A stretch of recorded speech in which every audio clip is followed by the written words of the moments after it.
Muy bien, buenas tardes. Ahora, después de algunas dificultades técnicas, retomamos nuestro diálogo. Bueno, esta mañana, aunque rápidamente, como ven, Isaías daría para varias semanas, pero bueno, aunque rápidamente recorrimos a vuelo de pájaro los capítulos 13 al 27, ¿no? 13 al 23 primero, con los oráculos contra las naciones, y después 24 al 27 con esta especie de gran apocalipsis isaiano. Por ahí dos observaciones que quizás puedan ser útiles hacer.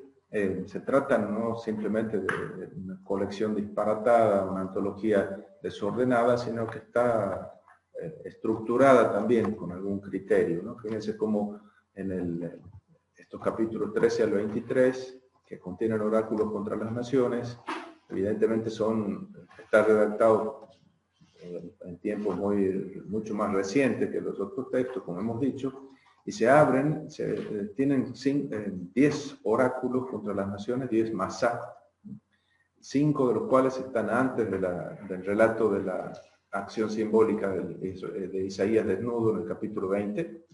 Entonces tienen 5 oráculos antes y otros 5 oráculos después. La visión está como puesta ahí en el centro. Y además de esos 5 oráculos, siempre el oráculo que abre, el capítulo 13 y el capítulo 21, es siempre un oráculo contra Babilonia. Después, entonces, hay también 6 repeticiones de la expresión en aquel día que puedan encontrar. Es decir, el centro parece estar constituido por el relato de la acción simbólica, la extraña acción simbólica de Isaías, en el que permanece desnudo durante 3 años, un signo de la esclavitud o de la situación de los cautivos. Y entonces está flanqueada, ese relato de visión está flanqueado por 5 oráculos que dicen masá, ¿no? Y antes y después, y otros 6 expresiones de en aquel día, sí también. En el caso de los capítulos 24 al 27, tenemos hay una especie de relectura de los relatos de Noé, en el capítulo 6 al 9 del Génesis, ¿no? En eso Berges tiene un interesante estudio sobre esa relectura, ¿no? Va a ser como una característica de esta profecía tardía. Cada vez, cuanto más tardía es la profecía escrita, nos damos cuenta de que es fruto de una reelaboración de la escritura. Un poco lo que decíamos en la introducción, el primer día, como la exégesis profética es también profecía. Bueno, al final, entre la tarea del escriba y la tarea del profeta, empieza como a coincidir, ¿no? Entonces, es una relectura y una reinterpretación y una reescritura de la escritura antigua. Estos capítulos 24 al 27, que tienen como decíamos, es como si el zoom se hubiese alejado, y entonces en vez de abarcar solo una nación, abarca la tierra entera, y esa visión de la humanidad en su totalidad lleva también a una relectura de la humanidad antes de la elección de Israel. Entonces se vuelve hacia Noé. Noé no es judío, no es hijo de Abraham, es mucho antes, ¿no es cierto? Entonces esa visión contiene muchas relecturas de los capítulos 6 al 9 del Génesis, ¿no? El relato de Noé, del diluvio, el castigo y la nueva humanidad que nace después del castigo, ¿no? Entonces, así como hay un resto que se salva del diluvio, hay también un resto que se salva de la humanidad. Han visto ustedes las veces que se repite esto de quedan pocos hombres, son exiguos los que quedan del linaje humano, ¿no? Enosh y Adán, Enosh, Adán. Entonces, y la función que desempeñaba el arca, digamos, para reunir al resto que se salva, esa función la desempeña Sion, ¿no? Sion, Jerusalén, Sion, ¿no? El criterio de la salvación, igual que en el Génesis 6 al 9, no es la pertenencia a una raza, sino la justicia, ¿no? Así como un justo fue salvado, 8 personas, como dice la carta de Pedro, se salvaron en el arca, así también los justos se salvan, justos de entre cualquier nación. De manera tal que han visto que los oráculos contra las naciones incluyen también, oráculos del 13 al 23, incluyen también oráculos de denuncia de los pecados de Israel. Es decir, no es que no puede festejar ahí, tocar panderetas, Jerusalén, Judá, Israel, cuando son destruidos los demás, porque simplemente es que el mismo criterio de juicio que se aplica al pueblo elegido es el criterio de juicio que se aplica a las demás naciones, ¿no? Acuérdense cómo termina la primera parte de estos oráculos, 13 al 19, después viene el 20, y en el 19 se le llama pueblo mío a Egipto, se le llama a Asur, y a Egipto se los trata como se los trata a Israel, ¿no? Dice capítulo 19, la conversión, digamos, de Egipto, ¿no? Ese versículo, esos versículos 24 y 25 tan impactantes, ¿no? Bendito sea mi pueblo, Egipto, la obra de mis manos, Asiria, mi heredad, Israel, ¿no? Entonces, de entre todas las naciones habrá un resto, pero entonces el criterio no es la pertenencia étnica, sino un criterio ético, no étnico, sino ético, ¿cierto? Es la justicia entre todas las naciones. Así también entonces un oráculo también de juicio contra Jerusalén y contra el mayordomo en el capítulo 22, y después el cierre de esta con el oráculo contra Tiro, ¿no? La rica comerciante del oriente, ¿no? Bueno, en el capítulo 24 veíamos el núcleo,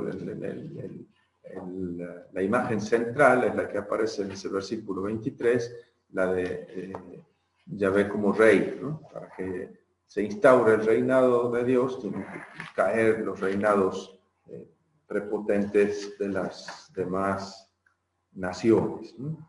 Entonces, en 24-23, Yahvé Tsebaot es rey en el monte Sión y en Jerusalén, ¿no?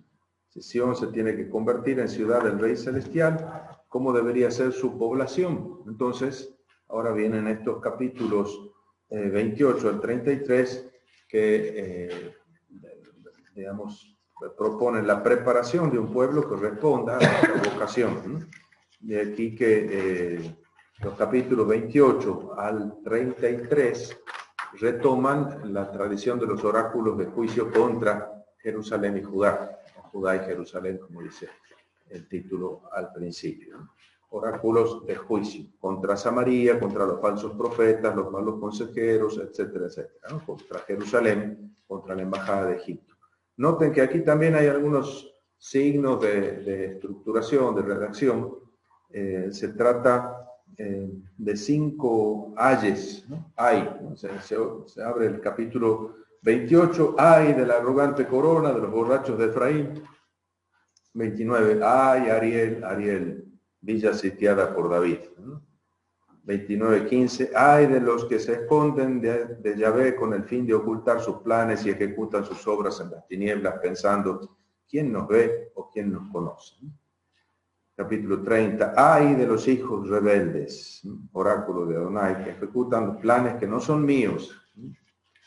Y en capítulo 31, ay de los que bajan a Egipto con peticiones de ayuda y buscan el apoyo de su caballería. 5 ayes. Después de esos 5 ayes, hasta el capítulo 31, en el 32 se abre con esa expresión, inne, he aquí, así, con la presentación de una visión, seguida de un sexto ay en el capítulo 33.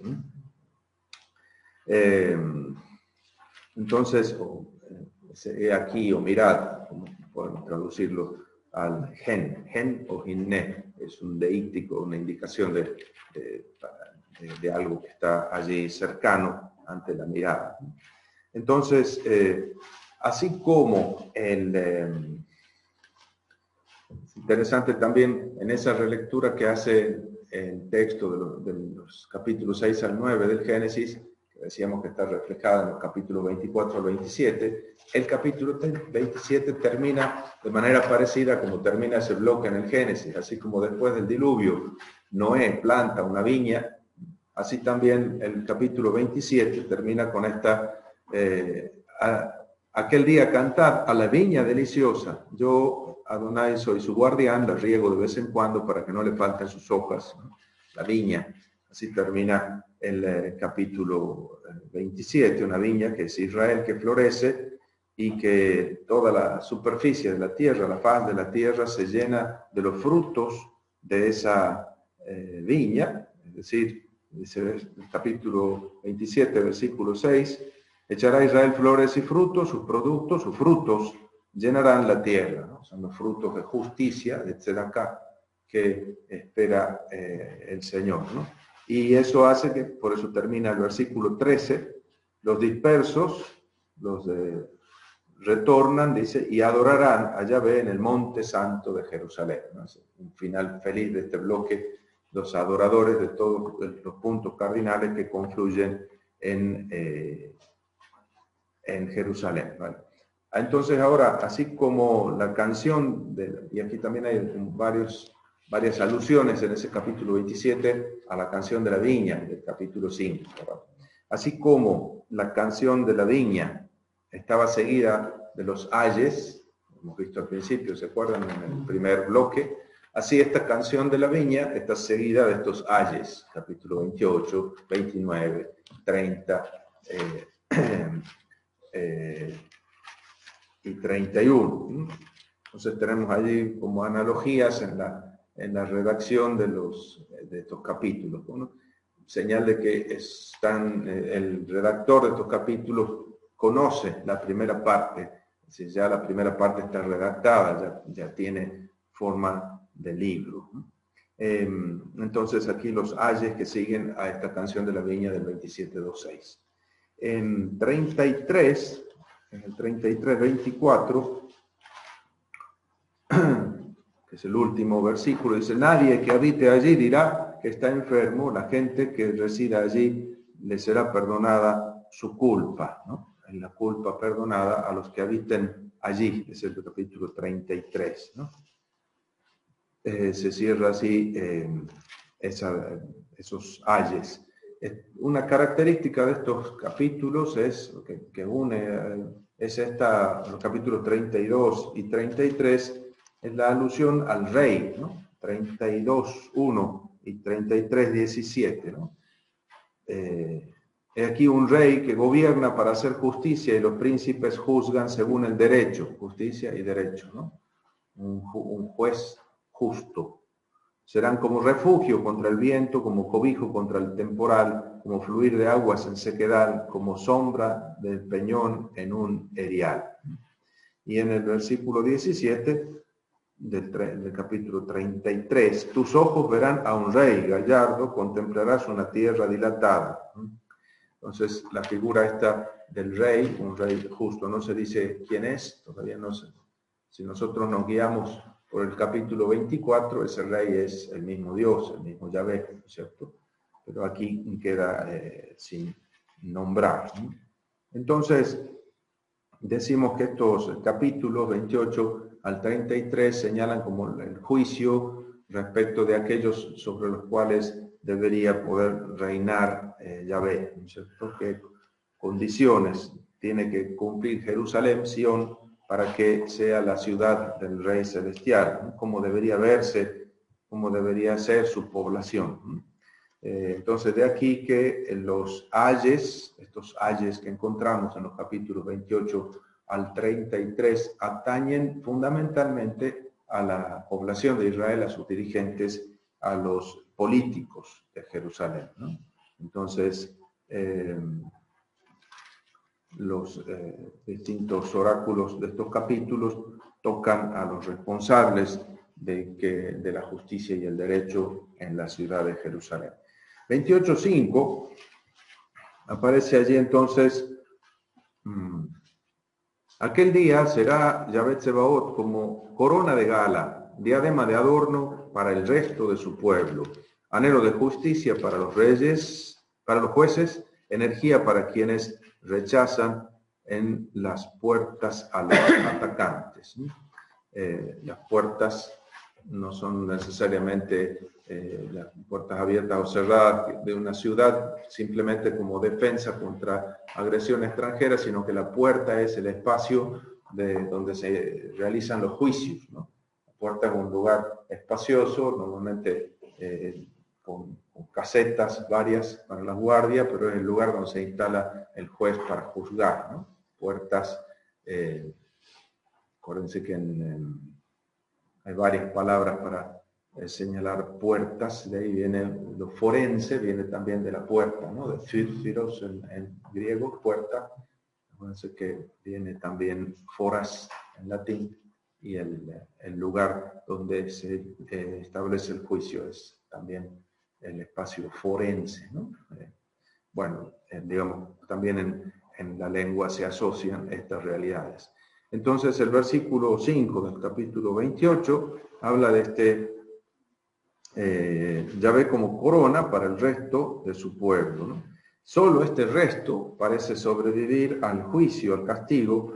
Solo este resto ve y alaba a Yahvé como su único rey en Sión, ¿no? 28:5.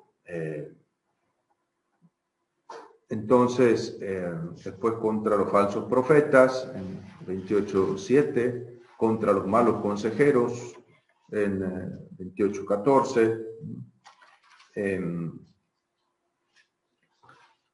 otra vez sobre Jerusalén, el 29,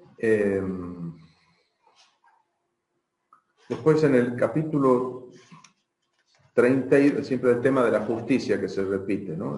Entonces hay como una renovada teología del resto que vuelve a aparecer aquí. La encontrábamos al comienzo del libro, ¿sí? Y vuelve a aparecer. Y hay características similares, siempre esta cuestión del resto, un resto purificado después del juicio y un resto que es capaz de dar frutos de justicia y de derecho, de equidad. En el capítulo 32, versículo 1, un rey que gobierna para hacer justicia y los príncipes juzgan según derecho. Justicia y derecho, de nuevo, el 32, ¿no es cierto? Y en el 33, 22, Yahvé, porque Yahvé es nuestro juez, Yahvé nuestro legislador, Yahvé nuestro rey, el que nos dará la victoria, ¿no? Juez, legislador y rey. 22 del capítulo 33. 33, 22. Entonces, Él es quien nos rescatará, ¿no? Quien nos dará la victoria. El verbo es no es el verbo gal, sino el verbo yashak, ahí, el verbo salvar.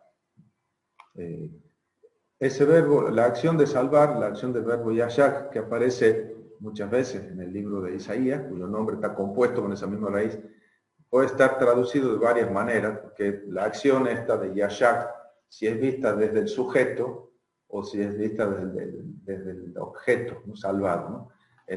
Cuando es vista desde el objeto, esta acción obtiene la salvación de los destinatarios. El pueblo es salvado, ¿no? Entonces la salvación del pueblo, la salvación de Israel, o quien sea. Si es vista desde el sujeto que lleva adelante la acción, se puede traducir como victoria. La victoria de un rey es la salvación de su pueblo. La salvación del pueblo acontece en virtud de la victoria de su rey, que le defiende del mal que le amenaza, ¿no? Por eso a veces van a ver las distintas traducciones que puede aparecer. En este caso dice: Yahvé nuestro rey nos dará la victoria, traduce aquí esta edición de la Biblia de Jerusalén, nos dará la salvación. Podría ser tranquilamente la traducción. Digo, para que entendamos el porqué de las diferentes traducciones que por ahí nos encontramos, que tienen su razón de ser y a veces obedece al criterio subjetivo del traductor, el acentuar uno u otro aspecto, que son aspectos del verbo, de la acción contenida en el verbo, ¿verdad? Bueno, ahora entonces hay un encargo de provocar el endurecimiento o la obstinación del pueblo, que es el encargo del 6:10, que Yahvé le encarga a Isaías que le hable al pueblo, pero que le endurezca el corazón, que le embote. Bueno, aquí en el 29:9 dice, son un pueblo rebelde, criaturas capaces de traicionar, hijos que no aceptan escuchar la instrucción de Yahvé, que han dicho a los videntes, no tengáis visiones, y a los visionarios, no nos ofrezcáis visiones verdaderas, anunciadnos más bien cosas halagüeñas, contemplad ilusiones. Díganos cositas que nos gustan y no nos digan la verdad. Parece la consigna de los medios de comunicación contemporáneos. Pero bueno, entonces, un pueblo rebelde, criaturas capaces de traicionar, hijos que no aceptan escuchar la instrucción de Yahvé, que han dicho a los videntes, no tengáis visiones, a los visionarios, no nos ofrezcáis visiones verdaderas.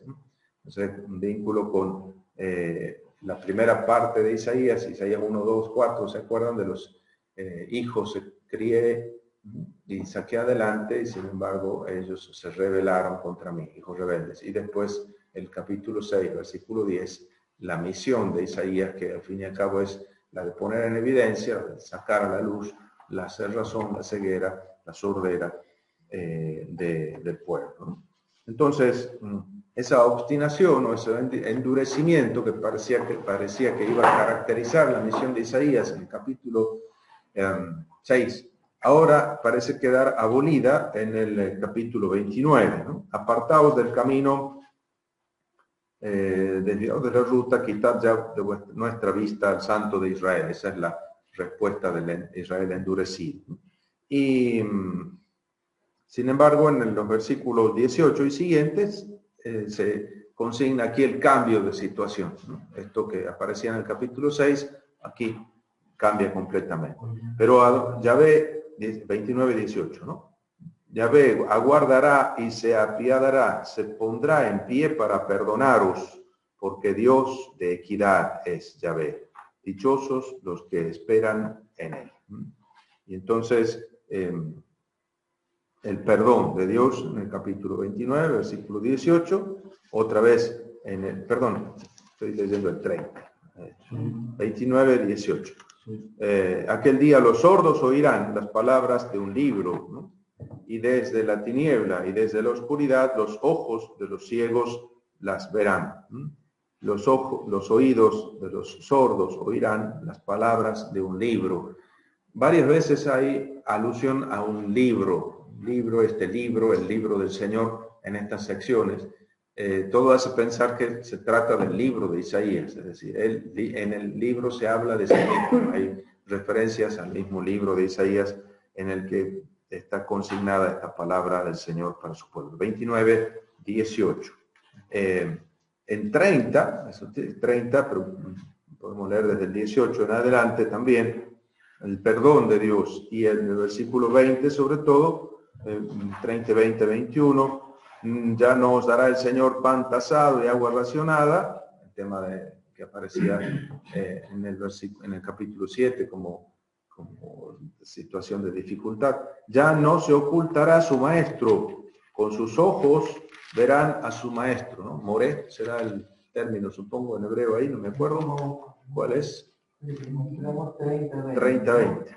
Con sus oídos podrán oír, y a tus espaldas estas palabras, ¿no? Con tus oídos podrás oír, a tus espaldas estas palabras.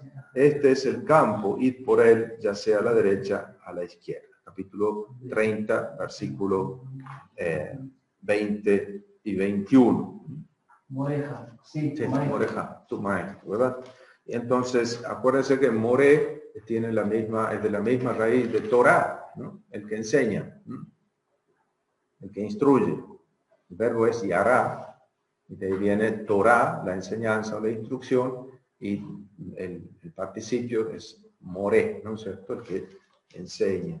El que hace que alguien reciba una instrucción, ¿no? Esta misma visión aparece en el capítulo 32, versículos 3 y 4, ¿no? Los ojos de los que miran no se cerrarán, los oídos de los que escuchan podrán entender, La mente de los alocados se esforzará en aprender y la lengua de los tartamudos hablará clarito y ligero. En capítulo 32, versículos 3 y 4. Y último, en el 35:5, la más conocida. Entonces se abrirán los ojos del ciego, las orejas de los sordos se destaparán. Por fin, los que habían sido ciegos, sordos, los que no querían oír, ni ver, ni eso, por fin son curados por el Señor, ¿no?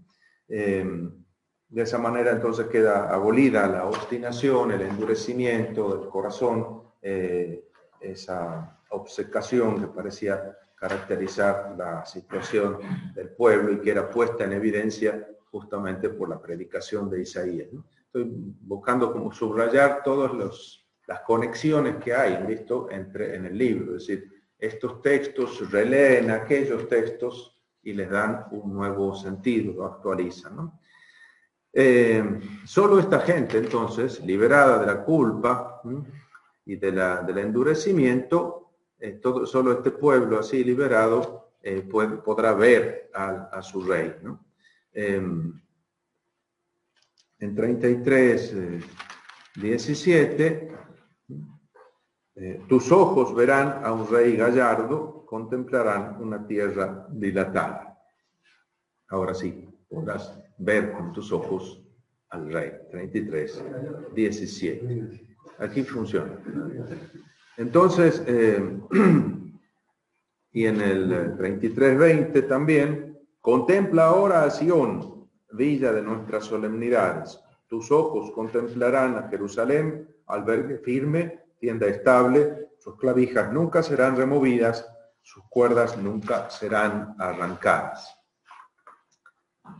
Allí tendremos un Yahvé magnífico, en un lugar de ríos y amplios canales.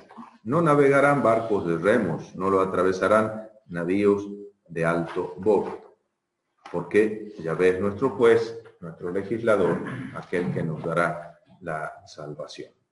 Bueno, así entonces los capítulos 28 al 33 trazan esa trayectoria de transformación de ese pueblo endurecido en el pueblo que puede ver, oír, y que precisamente por eso ahora puede ver a su rey y puede ver a la Jerusalén renovada, a la Jerusalén ahora convertida en lugar donde reina el Señor. Llena, dice, la villa de vuestras solemnidades, de las celebraciones, ¿no? Esas celebraciones que criticaba el profeta en el capítulo 1, ahora puede haber celebraciones nuevamente en una Jerusalén purificada, ¿no? Entonces, después de estos capítulos 28 al 33, este díptico de los capítulos 34 y 35 es lo que solía denominar los exégetas el pequeño Apocalipsis de Isaías. Como siempre son denominaciones poco apropiadas, digamos, no se trata estrictamente de un Apocalipsis. 34 y 35. ¿Cómo? Acá dice juicio contra Edom. Eso, el 34, juicio contra Edom, y el 31, sí, el 34 centrado en Edom, el 35 centrado en Jerusalén. Hay como una relectura del juicio a Babilonia, ¿no? Edom es la nueva Babilonia. La secuencia de oráculos de juicio y de salvación entonces continúa aquí también, en los 34 y 35. El fin de Edom y el encubrimiento de Sión conforman un díptico, es decir, hay que leerlo en conjunto. Es la aniquilación del último archienemigo del pueblo de Dios, que deja libre el camino para el futuro de salvación que le espera a Sión. Después podemos pensar un poquito en cuál es la base histórica que está detrás, ya vamos a ver un poco eso, ¿no? Que sí, ¿por qué Edom? Porque Edom vino otro pueblo, ¿no? Entonces, estos capítulos son un buen cierre de los capítulos 28 al 33 por varias razones. Están muy estrechamente unidos, entretejidos, pero también tienen relación con 32 y 33, que eran los finales. Fíjense que dice el 33:13, decía,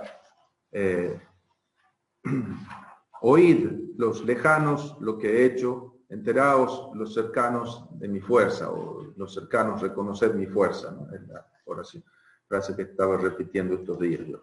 Y el 34.1 se abre precisamente, acercaos pueblos y escuchad, naciones, prestad atención, oiga la tierra y cuanto hay en ella, el orbe y cuanto en él brota.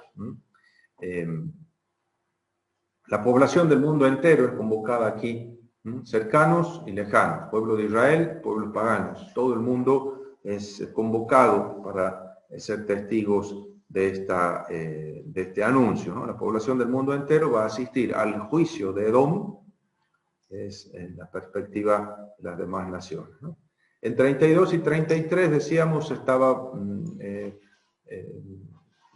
siempre la visión de Yahvé como rey en el trasfondo, y también aquí, en cuanto en 34.12, dice los sátiros, hablando de la destrucción de esta ciudad de Edom, dice que queda desierta, los sátiros la habitarán, esos seres mitológicos que los sátiros la habitarán, ya no habrá en ella nobles que proclamen la realeza, ni uno solo de sus príncipes quedarán. Entonces queda libre el camino para el reinado del Señor, ¿no? Entonces, de esta manera, la población del mundo entero asiste a este juicio de Edom, y en Edom ya no hay más rey, ahora el único rey es Yahvé. Si en los capítulos 13 al 23 que hemos leído esta mañana era Babel la gran antagonista, ahora en el capítulo 34 es Edom la gran antagonista de Sión.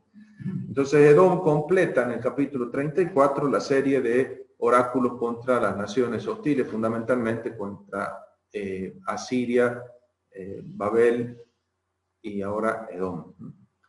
¿Por qué no se añadió el capítulo 34 a los capítulos anteriores? Pues probablemente son mucho más tardíos, ¿no? La caída de Edom tuvo lugar recién hacia finales del siglo V, ¿no?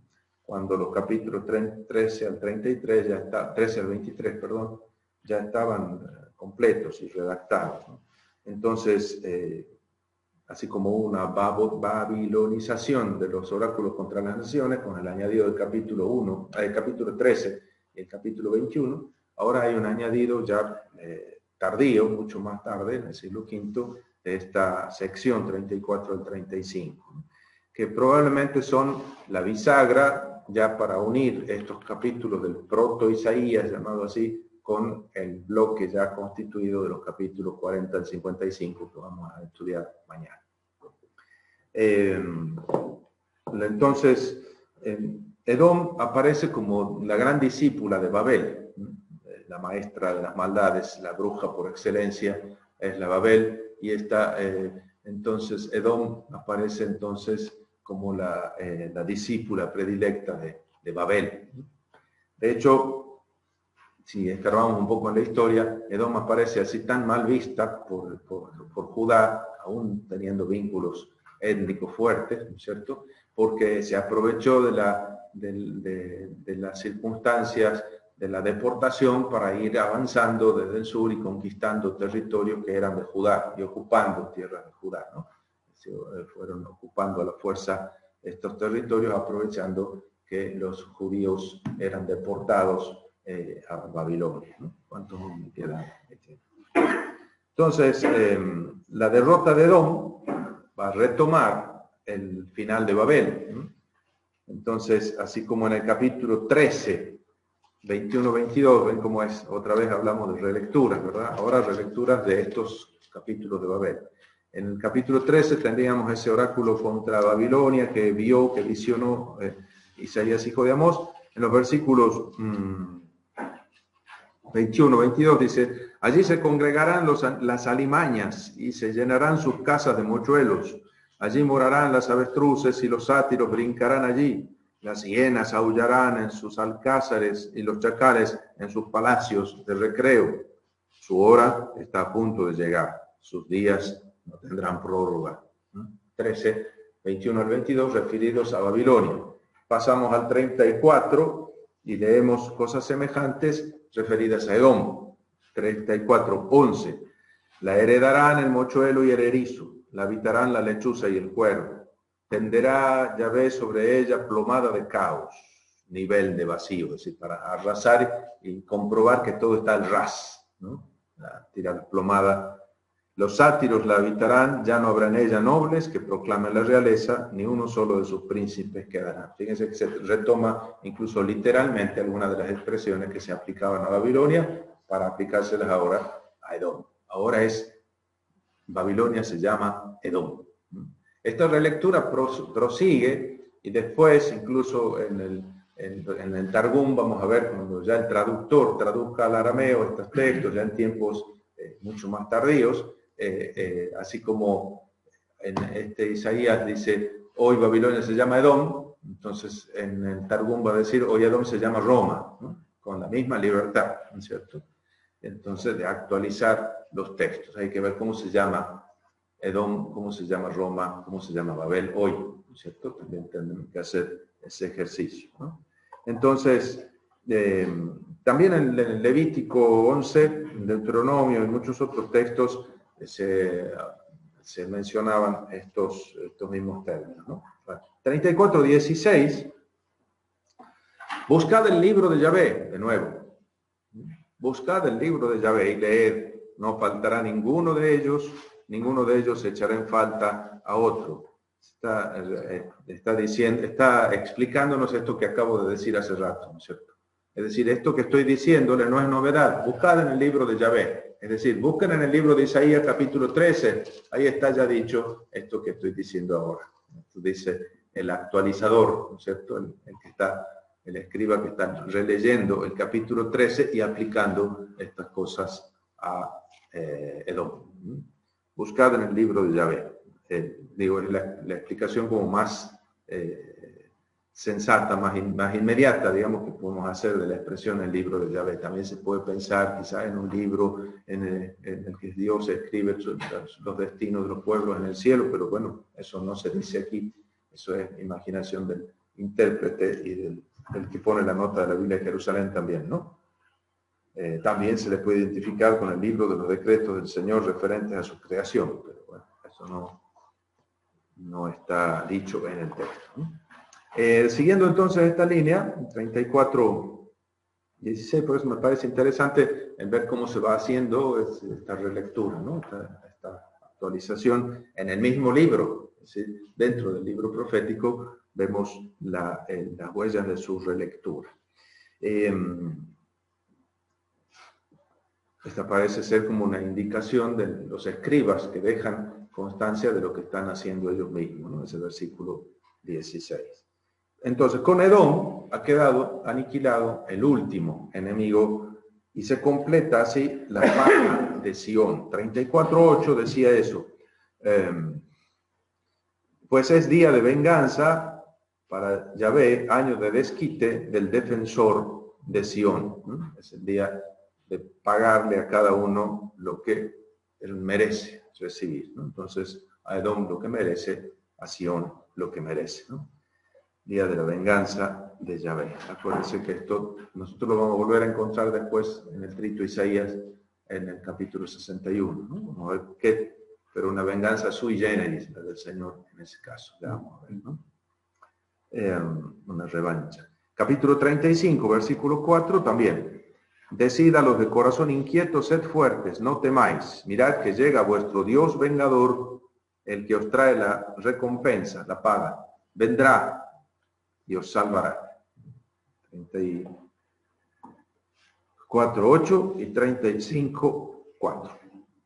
Bien, entonces, buscando algunas referencias cronológicas, podríamos hacer como ordenar cronológicamente. Isaías 7:8, de esta mañana, se ubicaría en los años 734, 732, ¿sí? Guerra siro-efraimita.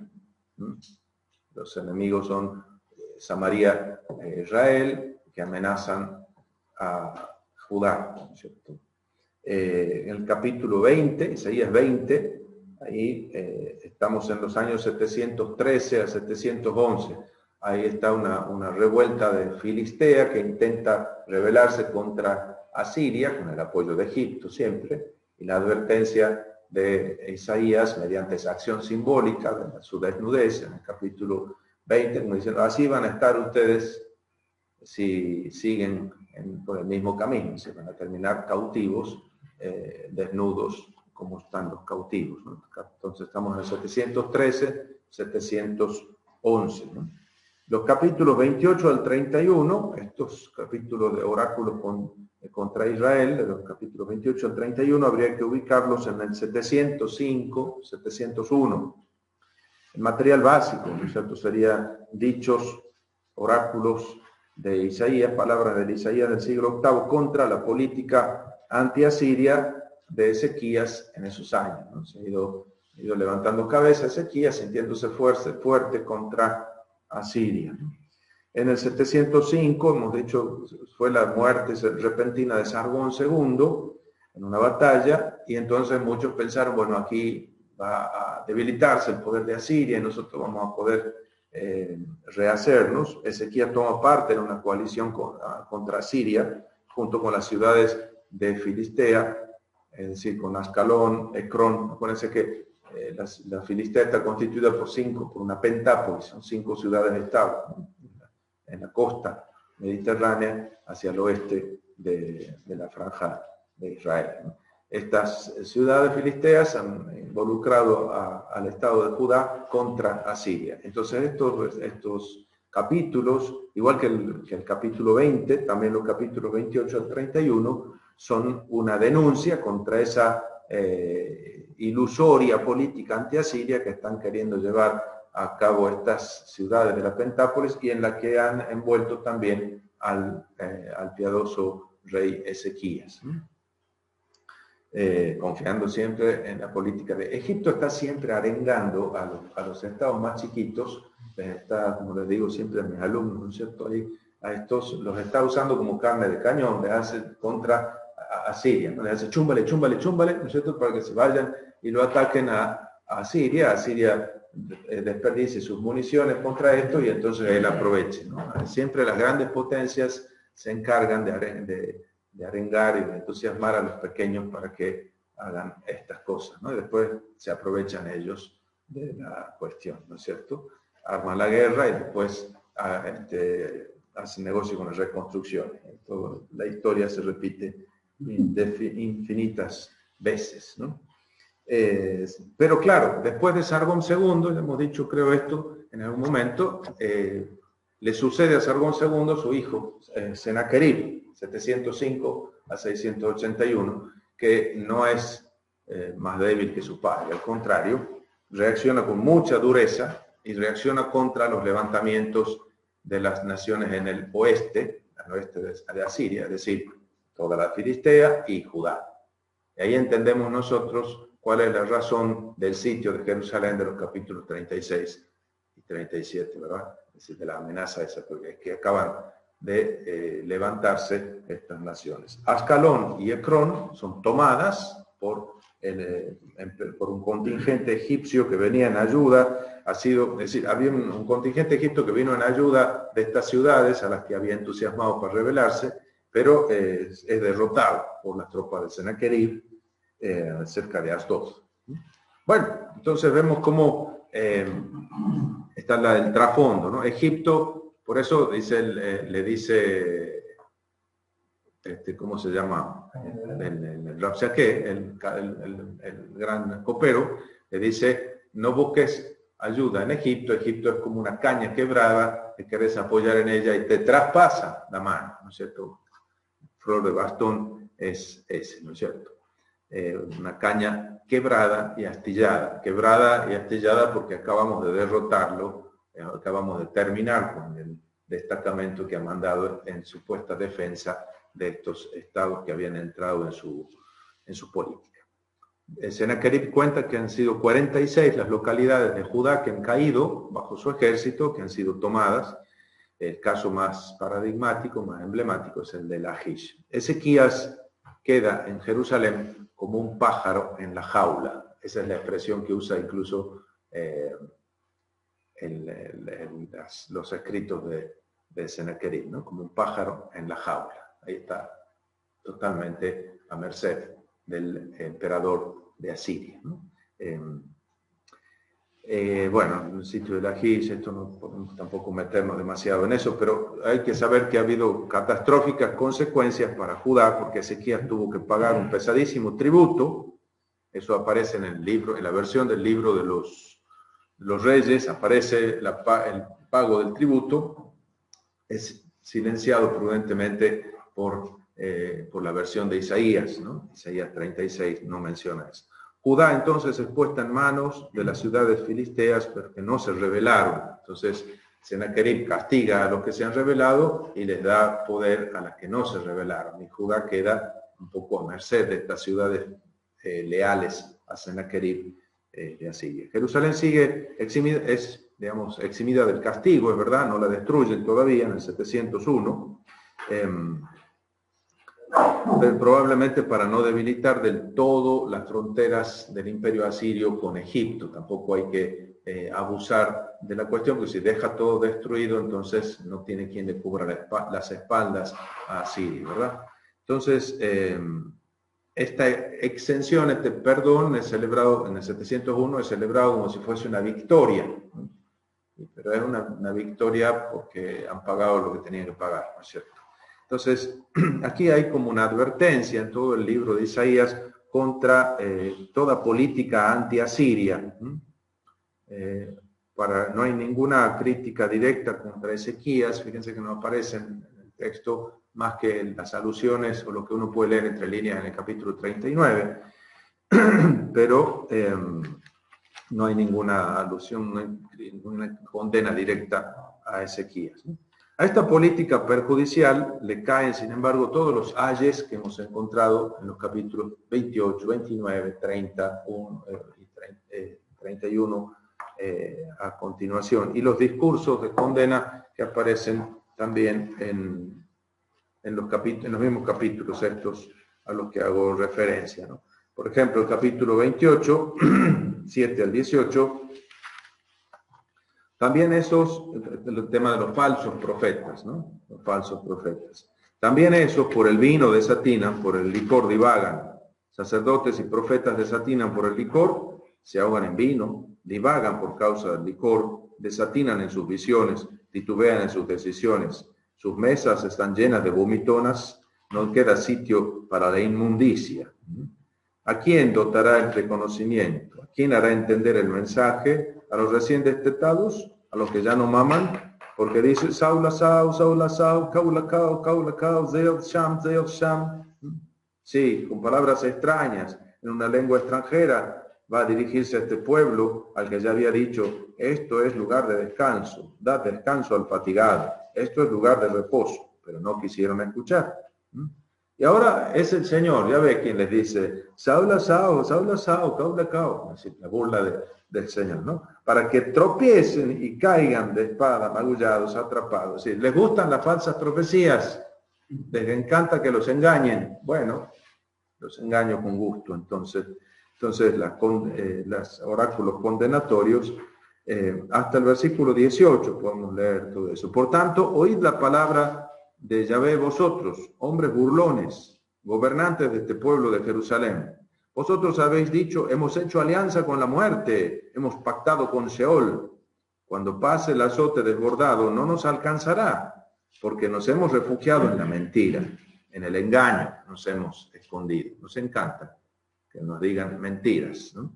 Por lo tanto, esto dice el Señor Yahvé, voy a poner por fundamento en Sion una piedra selecta, angular, preciosa, que sirva de base, quien tenga fe no vacilará. Pueden ser 7-9, imlote amenu, quilote amenu, ¿no? Entonces, ahora voy a poner entonces una piedra que sirva de base. Quien tenga fe, es decir, quien se afirme en ella, no vacilará.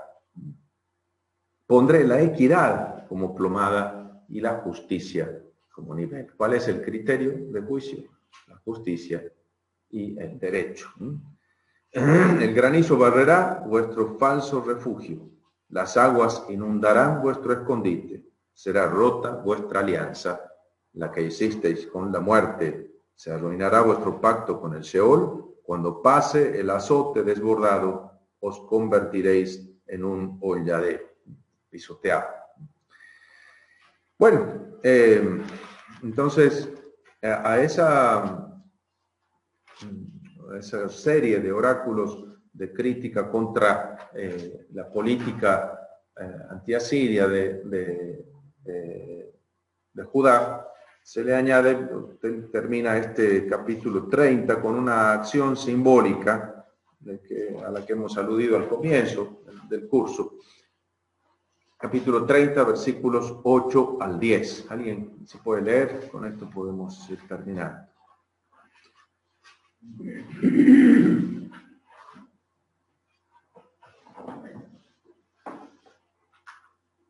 Ahora ven, escríbelo en una tablilla, grábalo en un libro, y que dure hasta el último día, para testimonio hasta siempre. Que es un pueblo terco, criaturas hipócritas, hijos que no aceptan escuchar la instrucción de Yahvé, que han dicho a los videntes, no veáis, y a los visionarios, no veáis para nosotros visiones verdaderas, hablando cosas halagüeñas, contemplar ilusiones. Bueno, hasta aquí entonces, ahí entendemos el porqué de la puesta por escrito de los textos estos, ¿no es cierto? Es decir, la gente no quiere escuchar, prefiere escuchar las mentiras lisonjeras, agradables, halagüeñas de los falsos profetas. Pero entonces dejo constancia, que conste en acta que lo he dicho. Ya cuando se cumpla, verán que tenía razón. Entonces la puesta por escrito para el futuro, ¿no? Entonces el texto del versículo 8 y 9 y 10, digamos. Bien, pasando al final, para no dejar trunca la cuestión, el del 34 y 35, hay una reelaboración de todo esto que hemos llamado protoapocalíptica, ¿no es cierto? Es decir, si bien no hay cambios profundos, no se habla de una nueva redacción, pero los enemigos de Dios aparecen como enemigos de Sion, enemigos de Dios y enemigos de Sion. Capítulo 28, que decíamos hace rato, aparecen en el 19 al 22. Enganchamos con eso para los versículos, para los capítulos antes, ¿no? 28, 19 al 22, habría que releerlos también en esta óptica.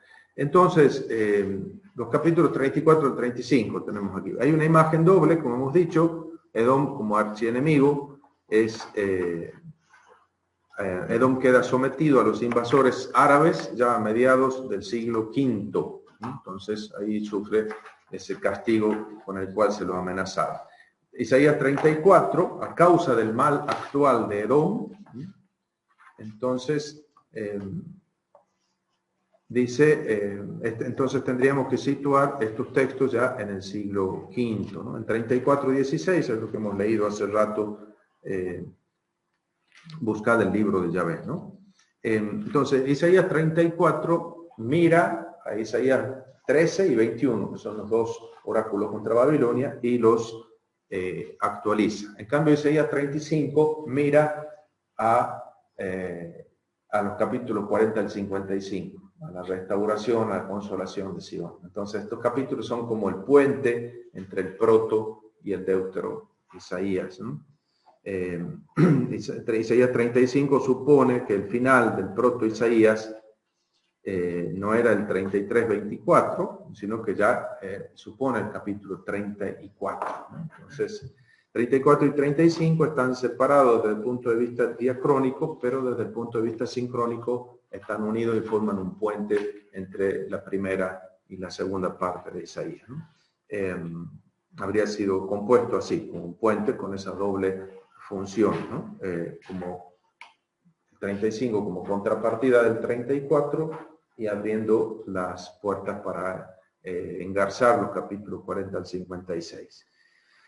Hay muchas coincidencias lexicales y temáticas entre este capítulo 35 y lo que nosotros vamos a encontrar en el Deutero Isaías. Habla del desierto, habla del reinado de Yahvé, habla de la calzada, del camino, de fortalecer, de no temer, los oráculos, ¿no? Habla del regreso de la diáspora, ¿no? El 35 9 y siguientes, ¿no? Los redimidos del Señor, así termina. No habrá leones en ella, ni por ella subirá bestia salvaje. Los rescatados la recorrerán a la Sion renovada. Los redimidos de Yahvé volverán, entrarán en Sion entre aclamaciones, precedidos por alegría eterna, seguidos de regocijo y alegría. Adiós, penas, adiós, suspiros. Bueno, una buena manera para terminar, ¿verdad? Entonces, mañana, si Dios quiere, podemos retomar nuestro trabajo ya con los capítulos 40 y siguiente. Entonces, con el añadido de 35, 9, 10, que en realidad está tomado de 51, 11, la visión salvífica de Sion se convierte ahora en un texto referido a la repatriación de la diáspora y a la rehabilitación, la reconstrucción de Jerusalén, la vida nueva, empieza con esta comunidad de los repatriados. ¿Hay alguna pregunta por ahí? Podemos quizás contestar alguna preguntita si queda por ahí. Yo tengo una duda Sí, de escritura. existencial. Ajá. Sí. 33-22, ¿por qué está entre paréntesis? Muchas veces el editor, tendría que explicarlo ahí el editor, pero 33, 22, te lo pone entre paréntesis aquí, no hay ninguna nota. No te dice ninguna nota, bueno, ya lo veríamos, no sé por qué lo pone el editor entre paréntesis, ¿no? Pero siempre los paréntesis son puestos evidentemente por el editor de la Biblia, ¿no? No figuran en el texto hebreo, ¿no? Habría que preguntarse, no te sé decir en este momento, pero lo miro y mañana te contesto. Hay una nota de la Biblia cristiana que dice, parecería una añadidura. Sí, pero ¿por qué? Si normalmente lo ponen así, como piensa que es un añadido, pero normalmente dicen el por qué, y aquí no dicen por qué. Las imágenes del 21, dice que las imágenes del versículo 21 prosiguen en el 23. Bueno, entonces pensarían que es un añadido el 22, pero es un añadido con un peso impresionante, ¿no? Ya ves, nuestro juez, nuestro legislador, nuestro rey. Sí. Si uno podía decir en una palabra, ¿cuál sería el núcleo fundamental del cual hace esta relectura, digamos, y esta actualización? El criterio, dirías. El criterio, o para vos, digamos. El criterio, bueno, por lo que uno puede ver, siempre es la convicción de que hay un proyecto salvífico de Dios en el cual la comunidad juega un papel crucial, ¿no es cierto? Entonces va releyendo por dónde pasa hoy la salvación y por dónde pasa hoy nuestra misión, cuál debe ser hoy nuestra respuesta. Pero como hilo conductor siempre hemos visto la fe, el apoyarse en el Señor, en no buscar otras falsas seguridades, ¿no es cierto? Y hay como una comunidad que se va aglutinando y que va alimentándose de la herencia de Isaías, hasta que en estos textos ya incluso se habla del libro, ¿no? El libro de Yahvé, etc., ¿no? Y hay como una referencia permanente a esta enseñanza de Isaías en las que ellos encuentran esta Torá, ¿no? Y vamos viendo cómo incluso se van como relativizando aquellas cosas que eran como más restrictivas o que circunscribían la salvación a solo Israel o Judá, y aparece mucho más en primer término la dimensión ética y mucho más la apertura hacia los demás pueblos, ¿no? Y la función que tiene la comunidad de Israel, en este caso ellos que se identifican como el verdadero Israel, esta comunidad, la función que tienen como testimonio, ¿no? Es decir, es una comunidad en esa comunidad Dios muestra al mundo lo que quiere hacer con todo el mundo. Entonces tiene que brillar en ellos el proyecto de Dios para que todas las demás naciones se sientan atraídos hacia ellos. Ahora, en ese sentido súper universalista que tienen a lo largo de todo el libro, ¿no es cierto? Que uno ve en el párrafo impresionante de la conversión de Egipto y todo lo que hay llamado, más acá en el tiempo, después del destierro, digamos, con Esdras y Nehemías, ¿no hay como una involución ahí? También que tenían que reforzar los recuerdos y la tradición, pero es como que el no permitir los matrimonios mixtos, claro, como una, sí.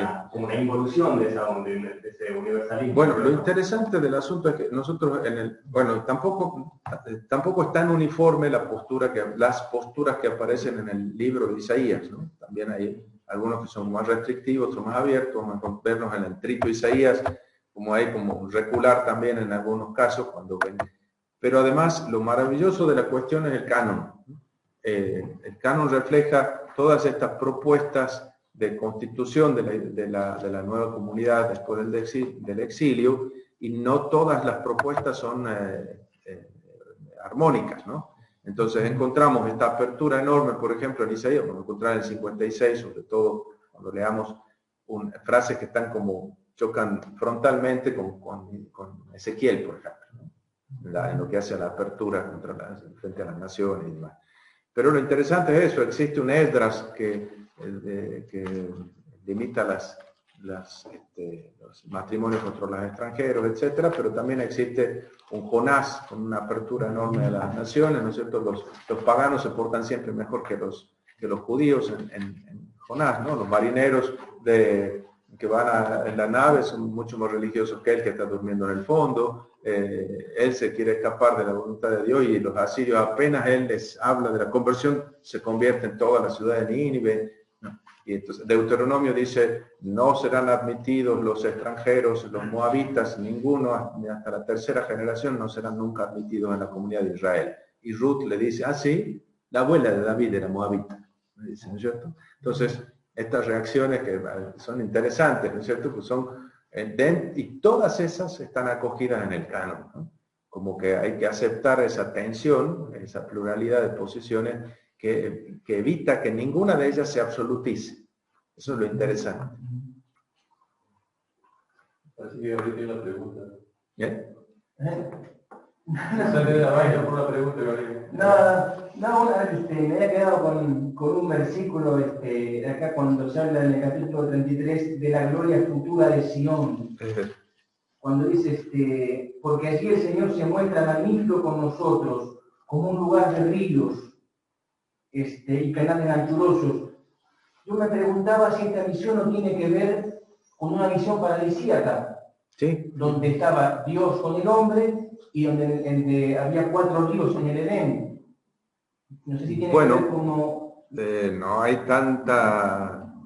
una alusión directa a la narración del Génesis. Sí que es una visión ideal, pero probablemente tiene más relación con Egipto y Asiria. Por eso el Nilo y el Éufrates, ¿no? Los grandes ríos y que garantizan la vida y la prosperidad de estos dos grandes imperios, al contrario de los pobres que habitan en medio del desierto. Aquí entonces los ríos están en Sion. Entonces está garantizada la vida, la salvación, la prosperidad, la riqueza, la dicha, porque Yahvé está en medio de ellos.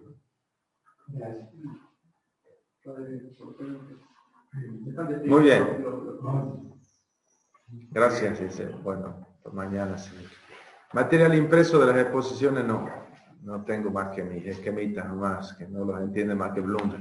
Pero lo que sí es interesante está en el librito de Verges, tiene prácticamente la misma explicación, ¿sí? Más breve, pero lo tiene. Está una buena guía, buena ayuda a memoria es este librito de Verges. Me tendrá que pagar comisión el desgraciado de Bullrich, la propaganda que le estoy haciendo. Muy bien. Bueno, hasta mañana. Muy rico todo. Muy rico todo.